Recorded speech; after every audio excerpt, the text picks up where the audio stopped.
আজকের পর্বে খুবই মুখরোচক ডিম দিয়ে কাঁচা টমেটো ভাজির রেসিপি শেয়ার করব।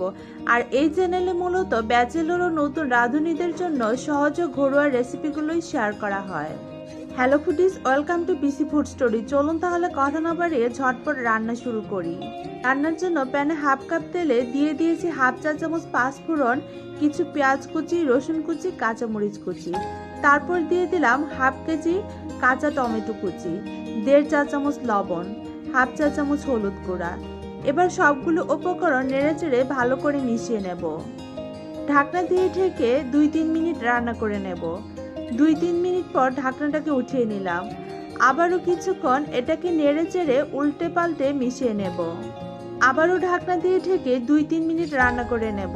আর রান্নাটা অবশ্যই হাই হিটে করতে হবে যাতে টমেটোগুলো গলে না যায়। 2-3 মিনিট পর ঢাকনা উঠিয়ে আবারও নেড়েচেড়ে টমেটোগুলো মিশিয়ে নিলাম। ঢাকনা দিয়ে ঢেকে আরও কিছুক্ষণ রান্না করে নিলাম। এখন অ্যাড করে দিলাম 1 টেবিল চামচ চিনি। চিনিটা অবশ্যই দিতে চেষ্টা করবেন কারণ কাঁচা টমেটোটা টক থাকে। টক ঝাল মিষ্টির দারুণ একটা ব্যালেন্স আসবে আর এই রান্নাটা অনেকটা আচারি ফ্লেভারের হবে। পাঁচফোড়ন, রসুন, কাঁচা টমেটো, চিনি সব মিলে দারুণ একটা মুখরোচক খাবার এটা।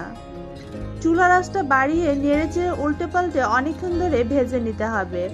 এখন এর মধ্যে দিয়ে দিলাম একটা ফ্যাটানো ডিম। এবার ডিমটাকে টমেটোর সাথে মিশিয়ে ভালো করে ভেজে নিতে হবে। যতক্ষণ পর্যন্ত পানি পানি ভাব থাকবে ততক্ষণ পর্যন্ত এটাকে রান্না করে নিতে হবে। এবার পানিটা পুরোটাই শুকিয়ে গিয়েছে, ভাজিটাও একদমই ঝরঝরে হয়ে গিয়েছে।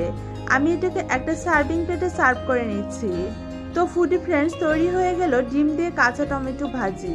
শীতের শুরুতে চলছে ভরপুর কাঁচা টমেটোর মৌসুম। যারা ভিডিওটি দেখেছেন এই ডিশটি তৈরি করে খেতে একদমই ভুলবেন না।